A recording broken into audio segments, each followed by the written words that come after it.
Hola, ¿cómo están? Bueno, en este video quería hablar específicamente de un disco, a diferencia de mis videos anteriores en los que hablé de material variado, quería hacer énfasis en un disco que me parece icónico, uno de los discos, no sé, uno de los más icónicos del rock, no solo de su música, sino también su historia y hasta su aspecto es icónico porque no hay ningún disco que se vea como esto, o sea, tiene una textura de cuero, tiene una foto pegada en la portada, una foto que hace reminiscencia a la época de la guerra civil de Estados Unidos, están disfrazados de cowboys, fueron a una tienda de disfraces para buscar estas vestimentas y esta parafernalia que tiene acá, no sé si ven, las balas. Bueno, en realidad casi todo menos Neil Young, que ya más o menos que se vestía como un cowboy. Y bueno, el disco me parece icónico, como digo, no solo por su apariencia, sino también por su historia, además de obviamente su música. Hay que decir que esto es un supergrupo, todas estas personas ya eran famosas o ya estaban en el mapa musicalmente antes de este disco. Crosby por los Bears, Neil Young y Stephen Stills por Buffalo Springfield y Graham Nash por los Hollies. Bueno, quería empezar un poco por cómo se juntó este supergrupo, que la historia, como dije, es parte de lo que lo hace importante y lo hace único, y también parte de lo que me obsesiona de este grupo. Can we settle on how Crosby, Stills and Nash started? No. There's no agreement. No. Bueno, la mayoría de superbandas no tienen un motivo real para estar juntos, más que vos tenés 400 fans, yo tengo 600, juntémonos, ahora tenemos 1000, esa es la realidad, y por eso muchas superbandas realmente no hacen música que sea memorable. Ahora, esta gente sí tiene un motivo real para estar juntas, los unió sus historias, se entrelazaron de forma orgánica, lo cual es escuchable en la música que hacen. Por algo, esta banda, esta agrupación, se hizo más famosa que las bandas por las cuales estas personas ya eran famosas. Entonces ahí sí me parece que vale la pena decir que es una super banda realmente. La cuestión que quería decir es que vos podés escuchar que esta gente está unida por mucho más que por conveniencia. Están unidas por historias de vida y por causas, entre otras cosas. A eso voy. Crosby, como dije, ya estaba con los Bears. Estaba tensa su relación con los Bears para el año 67 ya. Sus problemas de adicción, también con su personalidad, se estaban exacerbando y estaba provocando situaciones tensas, aparte de que hubo una situación en la cual los Bears se quedaron un poco sentidos, que es que Crosby ayudó a Buffalo Springfield para performar en el Monterrey Pop Festival en el año 67, porque ¿qué pasó? Buffalo Springfield ya se había convertido en una banda bastante de éxito por su tema For What It's Worth, que básicamente fue un himno de la juventud de ese momento, de la contracultura, la gente que estaba en contra de la guerra, y bueno, la canción mostraba la incertidumbre, la juventud, el miedo, aparte de no estar de acuerdo con el establishment y todo lo demás. Fue un himno y eso los puso más que en el mapa, los puso como una banda popular. Por eso consiguieron actuar en el Pop Festival de Monterrey. ¿Qué pasó? 2 días antes de que esta banda se presentara, Neil Young se va de la banda sin explicar, sin decir, sin nada, sin avisar, se va, problemas de ego, cuestiones, tensiones, y Stephen Stills queda, ¿qué hago? Tengo que presentarme, no sé qué voy a hacer, le pide a su amigo Crosby de los Bears que lo ayude, que se presente en lugar de Neil Young. Tenía 2 días para prepararse, Crosby no estaba muy seguro, pero Stephen Stills le insistió tanto, y dijo, bueno, está bien, voy, y fue un éxito. It's gonna be great, you gotta do this. No, and I said, yeah, I'll sing with you. Stop. Hey, what's that sound? Everybody look what's going down. Stop, children, what's that sound? Everybody look what's going down. Después hubo un detonante por el cual Crosby termina siendo echado de los Bears, y es que en un toque Crosby hace algo por lo cual después más adelante en su carrera se hizo bastante reconocido y se hizo parte de su estilo, que fue ponerse a dar básicamente un discurso político abiertamente sobre la muerte de Kennedy, que era un tema bastante picante, bastante controversial en el momento. When President Kennedy was killed, he was not killed by one man. He was shot from a number of different directions by different guns. The story has been suppressed. Witnesses have been killed. And this is your country, ladies and gentlemen. Y eso no le cayó muy bien a los Bears, le dijo, me parece que tu actitud no fue muy pop para divertirse de tu parte y te vas a tener que ir a tu casa a pensar en lo que hiciste. Y para 3 días después de ese discurso que Crosby dio en un concierto de los Bears, Crosby quedó afuera de la banda y quedó despedido de Columbia, ya no estaba firmado, ya no tenía sello discográfico, quedó en la nada. Ahora, Buffalo Springfield, ya que ya sabía que Neil Young, le faltaba una pata a la mesa, digamos, se desbandó. Entonces a esto voy con que hay un motivo, una razón por lo cual esta gente está junta. Y en este momento Stephen Stills estaba sin banda, Crosby estaba sin banda, vivían en la misma escena, en el Lower Canyon de Los Ángeles. Y dijeron, bueno, vamos a juntarnos, si ya teníamos feeling, ya teníamos química, ya nos conocemos, estamos en la misma situación, no tenemos banda, no tenemos proyecto musical que nos haga funcionar como artistas. ¿Qué hacemos? Bueno, se pusieron a tocar entre ellos, con gente de la escena también, se estaban divirtiendo mucho, había química, no solo musical, sino también personal, de amistad. Bueno, a esto voy, la tercer parte de este grupo, que es Nash. Nash ya estaba yendo a Los Ángeles porque tenía una relación con Johnny Mitchell, que vivía en esta misma escena del Lower Canyon, y aparte estaba de tour con los Hollies por Estados Unidos. Después de un toque conoce a Elliot Cass, que es Mama Cass de los Mamas and the Papas. A ella no le gustaba el apodo Mama Cass, así que en su carrera solista se denominó como Elliot Cass. Y esta persona tenía una actitud muy buena, muy valorable, muy remarcable en el ambiente de la música, que es unir gente. Ella conocía a alguien y decía, vos podés tener feeling o podés hacer algo, un proyecto musical con fulano, te lo voy a presentar porque seguro que vas a hacer algo que está bueno. La gente así para mí vale oro. Y bueno, Mama Cass era reconocida por tener esta actitud tan buena de unir personas, que en la vida y en la música es algo clave. Y bueno, le dijo a Nash, tengo un amigo para presentarte que te va a quedar muy bien. Y ahí fue que le hizo conocer a Crosby. When I made the decision to leave the Hollies, three things had happened. One, I was getting frustrated that I was writing songs that I thought were pretty cool and that they didn't want to record. Secondly, they wanted to do an entire album of Bob Dylan songs in a kind of Las Vegas horn section, swing band kind of thing. And the third thing is that I'd actually been befriended by this teddy bear called David Crosby. Grabaron su primer disco y como dije, vos escuchás ese disco y se respira un aire de inspiración, de libertad, de fluir, de fragilidad y de humanidad también. Y bueno, como en palabra de ellos, cual sea el sonido que Crosby, Stills y Nash tiene, sí lo tiene, nació en 30 segundos. O sea, no hubo pienso ni maquinada de nada. O sea, fluyó naturalmente, sus voces armonizaron al toque y apenas se pusieron a tocar, la química con Stephen Stills fue instantánea también. O sea, a esto voy con que el lazo humano va de la mano con el musical en este disco y es escuchable la camaradería, la hermandad, la química es palpable en esta música. Cuestión, ¿qué pasó? Stephen Stills grabó casi todos los instrumentos de ese disco.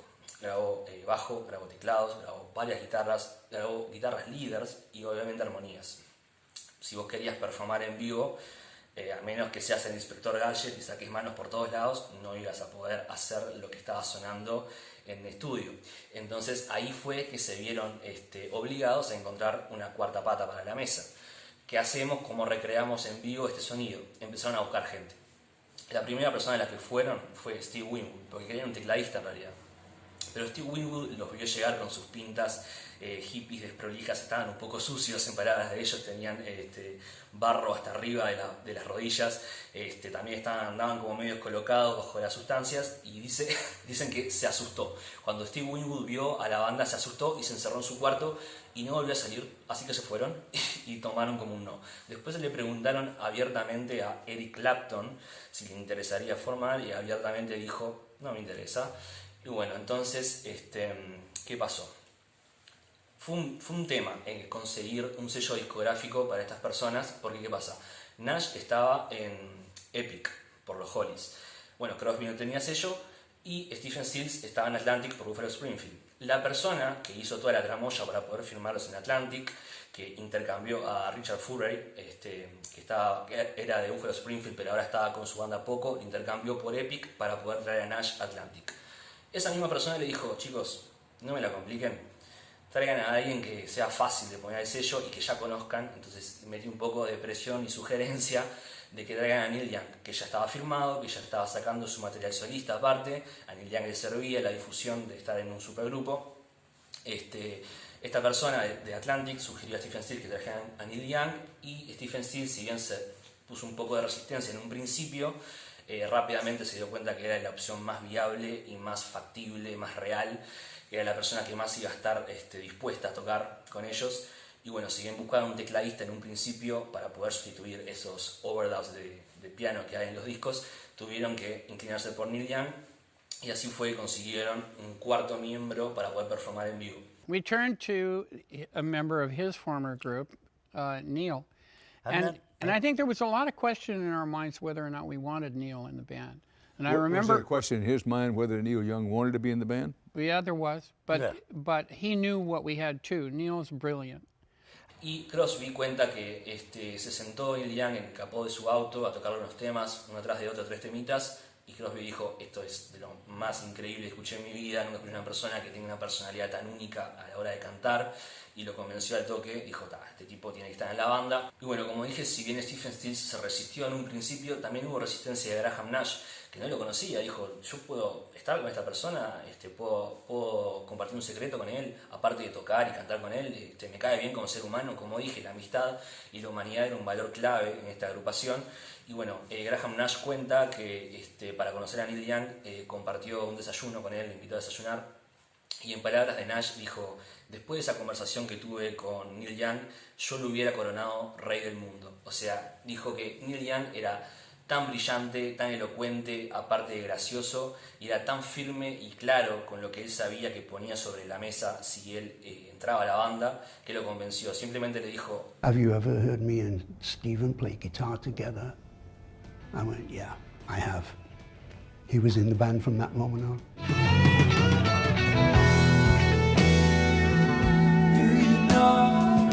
Ahora con Neil Young ya podían tocar en vivo y tienen su primer toque en Chicago, con Joni Mitchell como telonera, y el toque tiene una recepción del público impresionante, y ellos comentan en medio de su toque en vivo: chicos, si quieren vayan a vernos a Woodstock, que es dentro de 2 días, un toque que escuché que iba a ser, no sé, vengan si quieren, va a estar bueno. Y la banda, cuando llega a Woodstock 2 días después de su primer toque, o sea, Woodstock sería su segundo toque, se encuentra con que el público que iba a ser de 50.000 personas resulta que es de 400.000.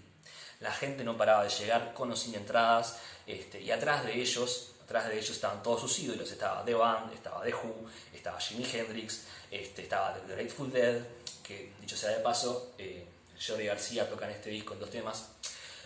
Bueno, entonces la banda estaba bastante nerviosa, no tenían la experiencia de tocar como grupo.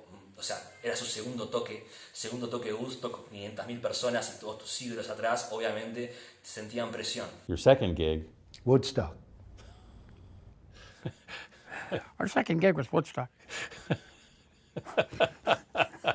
I am yours, you are mine, you are what you are.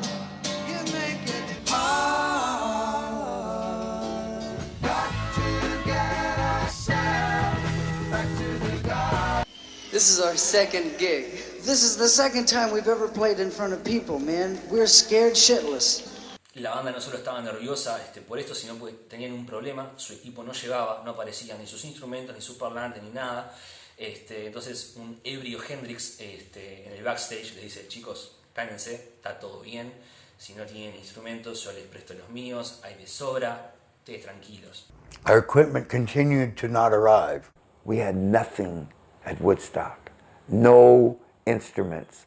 Jimmy was right behind us laughing, may he rest in peace, Hendrix. He was crying, laughing. He had this big Gallo cheap wine bottle. He said, "Want some? Soothe your pain." And he's crying, laughing. He said, "You guys don't worry. We got enough instruments and stuff here. You can use my stuff." Show business was like that for a brief, shining moment.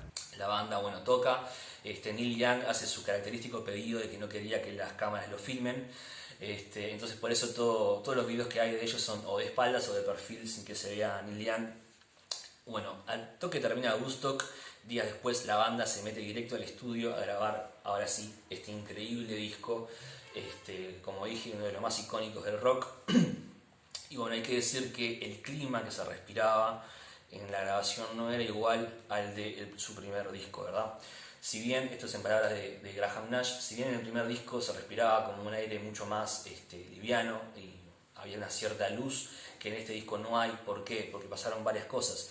Stephen Stills se había separado de su pareja Graham Nash. En medio de las grabaciones del disco recibe un fax de Johnny Mitchell desde España que lo estaba dejando, y después Crosby recibe la peor noticia de todas en septiembre de ese año, que su pareja Christine, de 21 años, había fallecido trágicamente en un accidente automovilístico. Básicamente un autobús la atropelló con ella dentro del auto y no tuvo que ir él mismo a reconocer el cuerpo. David Crosby estaba destruido. Se cuenta que se ponía a llorar en el medio de las sesiones, no podía aguantar las sesiones, no era para nada funcional. Esto sin duda exacerbó sus problemas de adicción. I was in terrible shape. Yeah. I was damn near destroyed. I'm just really lucky we were making that record, because it gave me a raison d'etre. It gave me a reason to get up in the morning. Damn right. And it's what kept me alive. Esto provocó roces en la banda, ya no era la química y la camaradería que se respiraba en el primer disco. Había muchos roces, había muchas críticas entre ellos, los unos con los otros, tanto de sus temas como de su forma de ejecutar. Por eso en este disco, durante las sesiones de este disco y en este periodo, se compusieron como capaz 100 temas, de los cuales la mayoría obviamente quedaron descartados y que después los veríamos en los discos solistas que sacaron después de este disco. Porque eran muy críticos entre ellos, no era para nada fácil las sesiones ni las composiciones. Entonces, de alguna forma, sumado los problemas personales que los de la banda estaban teniendo, así también como las disfuncionalidades con respecto a cómo se sentían los unos con los otros, con su forma de tocar y de componer, este disco podría haber sido un desastre. I can't sing in that room because you can't hear me, and so because you can't hear me, I sing louder, and because I sing louder, I push harder, and because I push harder, I got no throat. Yeah, that's true. I can't do it, man. To be fair to you guys, I should shut up until the Greek Theatre, or whenever the first gig is, because I know I can step in and put my part in, but we can't get a blend that way. No, we can't get a blend that way, and not only that, but That's we can't rehearse it so that it all makes sense together. Well, David and I have been sat here for at least half an hour because we were told that we were going to play acoustic guitars right here. Right. So where's Stephen?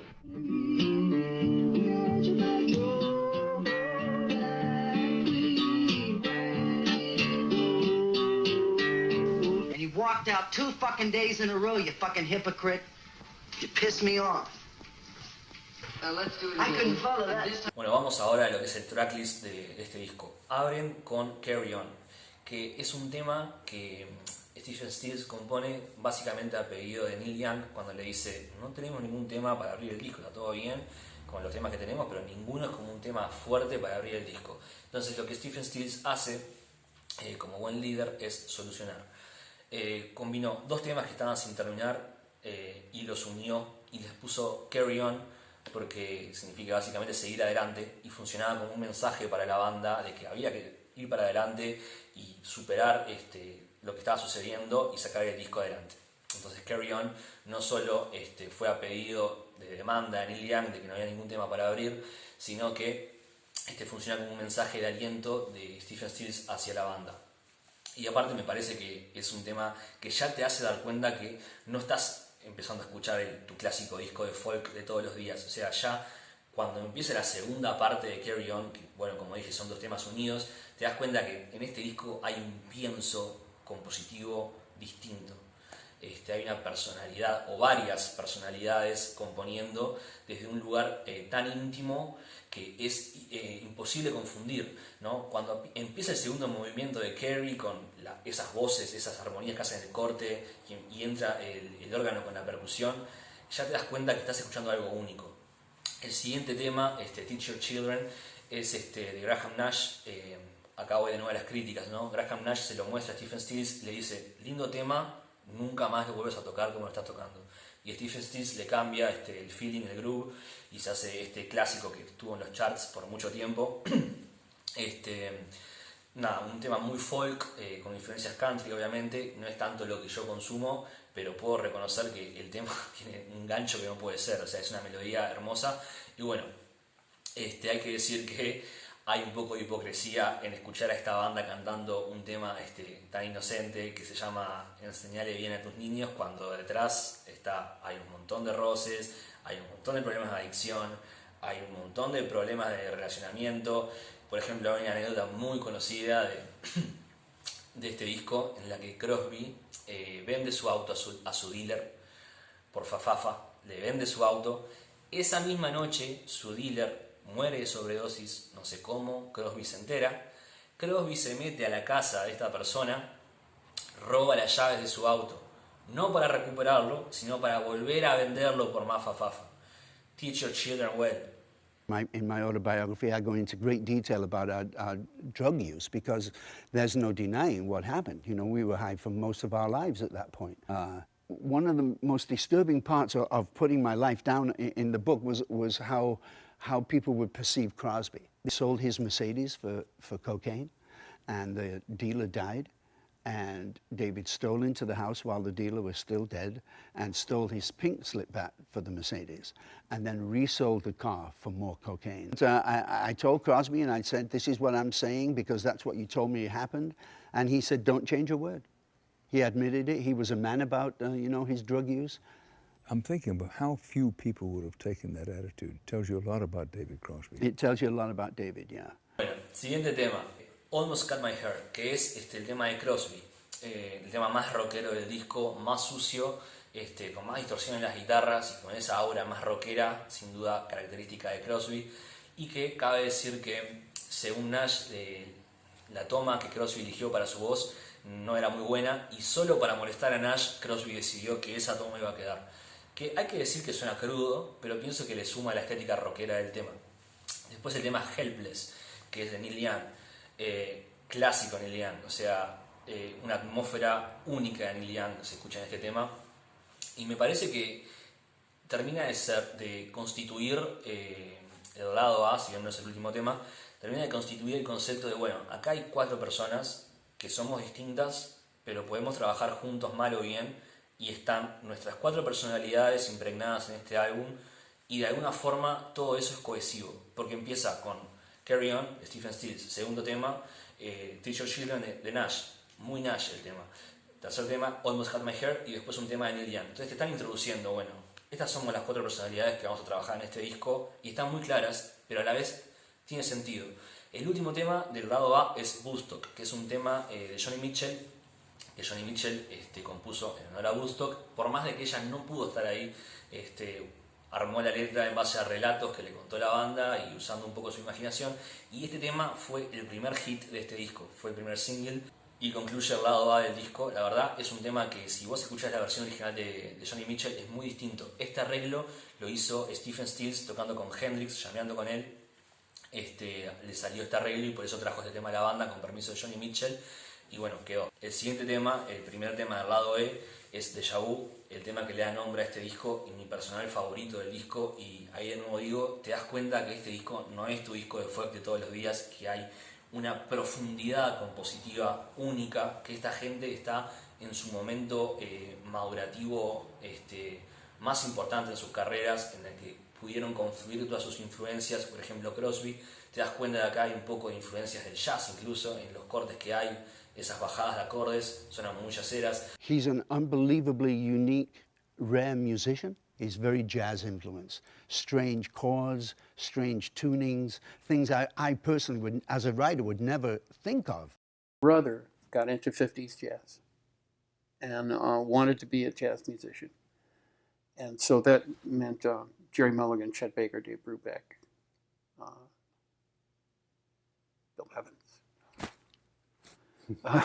McCoy Tyner, and all roads lead to Train and Miles in jazz. And so that, they affected me very strongly because they had these beautiful complex chords that I wanted with all of my being. And I heard those chords that they would play, the Bill Evans. Oh. Y bueno, la estructura del tema no es para nada convencional. Ese riff de guitarra con el que piensa en 6 octavos y lo que cantan métricamente arriba de eso Nash y Crosby, es un delirio poder hacerlo tan pegados como lo hacen. Métricamente es muy complicado y llevó muchas, pero muchas tomas de estudio poder lograr la perfección con la que suena este tema. Porque de nuevo digo, la métrica de lo que cantan encima del riff de guitarra es muy difícil y usan muchas palabras como para que suene tan juntito armónicamente y les costó mucho lograrlo. Después, el siguiente tema es un hitazo pop que me fascina, muy Holly, muy Graham Nash, que es Our House, que es un tema que compuso Graham Nash inspirado en su convivencia con Joni Mitchell en ese momento. Él dice que tenían una vida que era muy poco convencional, entonces en un momento de cotidianeidad se inspiró. Fue así, Joni Mitchell había comprado un jarrón que había visto mientras caminaba por la calle con él, y habían llegado a la casa y Graham Nash le dice: ¿por qué no te cortás unas flores en el jardín mientras yo armo el fuego? Y no sé qué, como un momento muy cotidiano de pareja, de amor, ¿por qué no haces esto y yo voy adelantando otra cosa? Pero lo hizo como excusa para que Joni Mitchell saliera del piano, porque dice que estaba todo el tiempo tocando el piano y no podía componer porque el ambiente estaba como invadido siempre de su música, que a él le encantaba, pero no tenía espacio para él, ¿no? Entonces le dijo: anda a cortar unas flores que yo pongo la leña.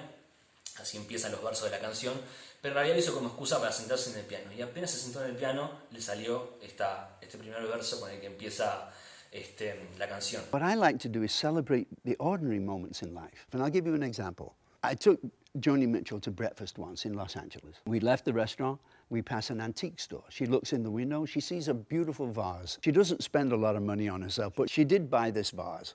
And so we went back to her house in Laurel Canyon where we were living. And I said, you know something? I'll light a fire. Why don't you put some flowers in that vase that you just... And all of a sudden... I'll light the fire. Because when Joni was in the garden trying to find flowers for the vase, she wasn't at her piano, which means I was. And Our House was written incredibly quickly. Después está el tema 4+20, que es un tema de Stephen Stills que me encanta. Al principio era un tema que me tenía muy indiferente, pero cuanto más lo fui escuchando me di cuenta que era súper íntimo, que se sentía súper frágil, honesto, y conecté desde un lugar muy humano con su música. Y también me di cuenta la cierta forma de tocar la guitarra por la que Stephen Stills es conocido, que es este finger picking tan característico de él. Y bueno, lo que digo es como una interpretación que se siente como si estuviera al frente tuyo tocándote un tema en tu cuarto. Mirá esto que compuse, y a la vez hay una cierta fragilidad muy humana que me conquista. Bueno, siguiente tema sería también uno de mis favoritos del disco, que es Country Girl, que la hace Neil Young, y para este tema lo que hace fue juntar dos temas que él tenía en la bolsa, que después iban a ser editados como temas de Buffalo Springfield más adelante, en una compilación, antología que se hizo de esas. Se ve las composiciones originales, que era Country Girl, que él acá decidió unirlas en esta canción que es hermosa. Y de nuevo digo, las estructuras de los temas de este disco son increíbles, son muy personales, y es de lo que a mí me encanta de este disco, incluso más que su primero, que es en esa forma, en ese sentido, un poco más estandarizado en cuanto a estructuras. Acá se ven experimentaciones de estructuras que están muy buenas. Por ejemplo, es el segundo tema del disco, que en realidad lo que hace es juntar dos canciones distintas. Bueno, y el último tema del disco, también de Neil Young, es Everybody I Love You. Un temón muy rockero. Para mí el lado B es mucho más fuerte que el lado A, pero bueno, es mi opinión personal. Algo que hay que decir es que estos roces también hicieron que no toquen todos en todos sus temas. Por ejemplo, Neil Young no toca ningún tema de Nash. Neil Young tampoco compone junto con nadie, a diferencia de Crosby, que componía mucho con Nash. O por ejemplo, Stephen Stills sí componía sus temas junto con Neil Young, pero Neil Young era más, no sé, un poco más posesivo sobre sus ideas, las trabajaba solo y las llevaba a la banda, las grababa y después hacía que los demás toquen encima de eso, y él decidía cuando ya estaba. Después, bueno, nada, como dije, las colaboraciones son un poco asimétricas, pero aún así siento que es parte del encanto que tiene el disco, que te lleva por distintas personalidades que aún así son cohesivas. Y bueno, esa es mi reseña, si se quiere, de este discazo, que es icónico, como dije, tanto desde su tapa, así también como su historia y su música. Así que bueno, si te gustó el video, comentame, dejame un me gusta, me ayudas mucho si te suscribís, y bueno, nos vemos en el próximo video.